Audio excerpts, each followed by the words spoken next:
coordonnées de la plateforme Parlons Sciences Sénégal. Aujourd'hui, l'équipe de Parlons Sciences se trouve au laboratoire de chimie de la faculté des sciences et techniques. Et j'ai en face de moi le docteur Abdoulaye Dramé, que j'ai trouvé en train de travailler pour la fabrication de gel hydroalcoolique avec également ses collaborateurs. Voilà, docteur, merci beaucoup d'avoir accepté, de nous avoir permis en tout cas d'être là pour réaliser ce numéro. Voilà, qu'est-ce que vous faites actuellement au niveau de ce laboratoire? Merci. D'abord, je salue un peu tous vos abonnés, tous ceux qui vous écoutent et vous regardent à travers toute la planète. Je me présente, c'est Dr Abdoulaye Dramé du département de chimie de la faculté des sciences et techniques. Comme vous l'avez si bien dit, nous nous sommes engagés un peu dans la formulation de gel hydroalcoolique sous l'égide du département de chimie. Voilà, chapeauté bien sûr par son chef de département, en l'occurrence M. Ousmane Diouf, et avec son adjoint, que constitue M. Momar Diop. Voilà, il y a le doyen, en fait, le doyen Mohamed Gaï, qui est un peu au début et à la fin de tout ce que nous faisons. Lorsque en fait, le Covid a pris l'ampleur au Sénégal, on s'est dit très rapidement, en fait, là, il faudrait que le département de chimie fasse quelque chose. Et c'est dans ce cadre-là que notre laboratoire, expérimenté dans plusieurs domaines, s'est lancé en fait dans la formulation de gel hydroalcoolique. C'est d'autant plus important qu'on sait que se laver constamment les mains avec le gel hydroalcoolique, pratiquement toutes les heures, est fondamental pour contrecarrer l'expansion du Covid-19.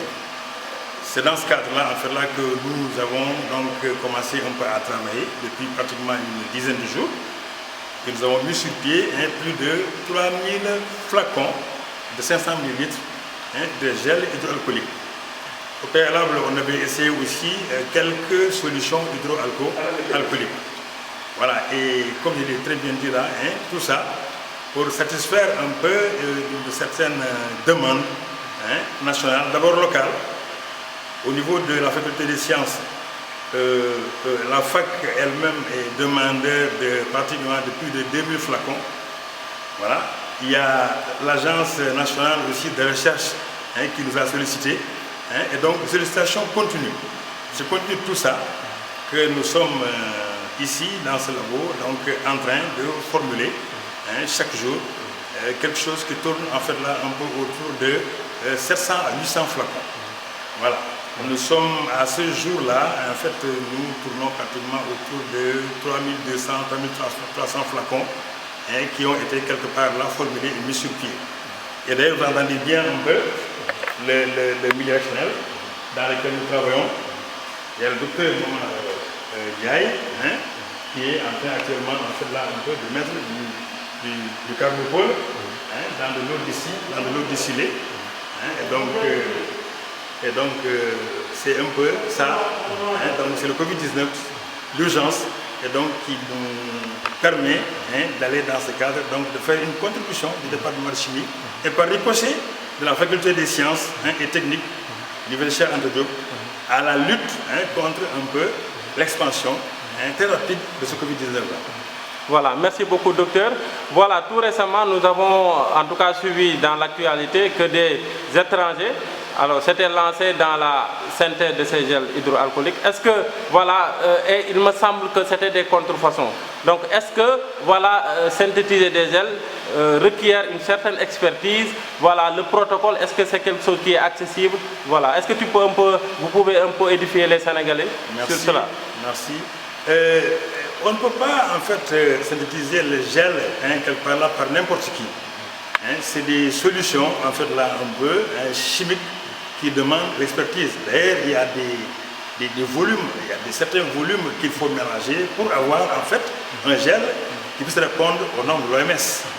L'OMS vous dit en fait là pour qu'un gel hydroalcoolique soit de qualité, il faudrait qu'en fait la pourcentage volumique en alcool, en l'éthanol, soit compris entre 70 et 80%. celui qui conçoit le gel par lui-même et qui n'a pas ces notions, donc il risque de faire un peu du n'importe quoi. Donc il est important que ce gel-là, soit formulé par les techniciens, donc par les scientifiques, c'est-à-dire soit des pharmaciens ou bien des chimistes, laborantins, qui savent en fait un peu comment, quelles sont les proportions de chaque substance chimique à prélever pour avoir un gel de qualité répondant au nom de l'OMS. Si par exemple j'énumère les solutions que nous utilisons, vous avez de l'alcool, l'éthanol, l'alcool éthylique. Voilà, comme j'ai dit, pourcentage bien défini par l'OMS. L'OMS vous dit entre 70 et 80. Nous fabriquons du gel qui dépasse 72%. Nous sommes parfaitement dans les prescriptions édictées par l'OMS. À côté, il faut aussi mettre de l'eau oxygénée. Je rappelle que l'alcool oxygéné sont tous les deux des substances désinfectantes, antibactériens et donc antifongiques. Mais il y a des proportions à prélever pour ces deux quelque part là, ces substances-là. Il y a aussi un peu de la glycérine, c'est une quantité de glycérine qu'il faut mettre. Il y a aussi un peu du carbone aussi que nous apportons. Voilà, à côté de l'eau distillée.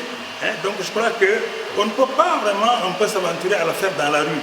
Ça répond à des normes et le département de chimie est bien outillé sous la direction quelque part de son chef de département, à l'occurrence chez Ousmane Diouf, donc à fabriquer vraiment un gel, à mettre sur le marché un gel de qualité. Merci beaucoup. Donc, puisque aujourd'hui les Sénégalais l'utilisent à grande échelle, est-ce qu'il y a des risques liés à l'utilisation de ces gels-là? Comment ces gels devraient être utilisés par les usagers, par les Sénégalais de manière générale? Bien sûr, c'est une question pertinente. C'est pertinent comme question. Pour la simple raison que l'eau oxygénée en tant que telle, on sait, l'oxygéné est un produit qui est extrêmement corrosif. Il faut l'utiliser à un dosage bien défini. Dans la formulation que nous faites, la quantité de H2O2 oxygéné que nous mettons un peu dans la formulation, elle est bien définie. Elle ne doit pas dépasser des normes. Donc elle répond à des normes bien définies. Et ceci fait qu'on ne peut pas s'aventurer à le faire dans la rue. Il faudrait que ce soit un peu des connaisseurs, des scientifiques qui puissent s'activer un peu à le faire. L'oxygéné, si vous le mettez quelque part là un peu en volume 30 ou bien en volume 20, mais il devient pratiquement un produit corrosif, pour la peau, extrêmement toxique et dangereux. Et donc, tout ça fait qu'il y a un certain volume de H2O2 oxygéné qu'il faut, pour pouvoir jouer l'effet antimicrobien, sans pour autant, on peut avoir des conséquences néfastes avec celui qui va se laver un peu les mains. Voilà. Et il y a aussi certains qui s'intéressent à cette question suivante. Est-ce que par exemple, si on a le gel, on l'utilise, après avoir utilisé le gel, on peut se permettre de manger avec la main, sachant que le gel est déjà dessus? Est-ce que ça, c'est quelque chose qui est... Voilà. Quels sont les conseils que vous donnez aux utilisateurs par rapport à la manière dont ces gels devraient être utilisés? C'est une question qui revient aussi. Comment utiliser le gel? Vous ne pouvez pas... Le gel, il y a de l'alcool, il y a de l'oxygéné, c'est des produits chimiques. Vous ne pouvez pas avoir des produits chimiques sur les mains et aller manger avec par la suite. Ceci est complètement un peu prohibé. On doit se laver proprement les mains, peut-être avec l'eau savonneuse, avant de les manger, avec un produit chimique. Et puisque, on suppose que c'est un antimicrobien qui est capable d'éliminer le virus. Je rappelle que le virus peut faire pratiquement 4 à 6 heures sur la main. C'est ce qui fait qu'il est recommandé de ne pas mettre la main à la bouche, ni quelque part là, sur le nez ou sur les yeux. Puisque le virus se transmet par les muqueuses. Les muqueuses de la bouche, les muqueuses du nez ou bien les muqueuses des yeux. Et puisque la main souvent va quelque part là, un peu autour du nez, autour des yeux, il est important d'utiliser le gel pratiquement toutes les heures. Toutes les heures. Chaque heure, on fait quelque part là un dépôt de gel, quelque part là qu'on laisse entre les mains. Toutes les heures, voire toutes les 2 heures. Ou bien si on suppose qu'on est sorti et qu'on a eu le contact quelque part là de l'extérieur, au retour à la maison, il faut gélifier quelque part là un peu les mains. Chaque fois qu'on va dans un cadre où on suppose qu'on n'est pas très en sécurité, on peut mettre le gel. Et pour me résumer, on peut en fait apposer quelque part là une solution de gel, je crois, toutes les heures.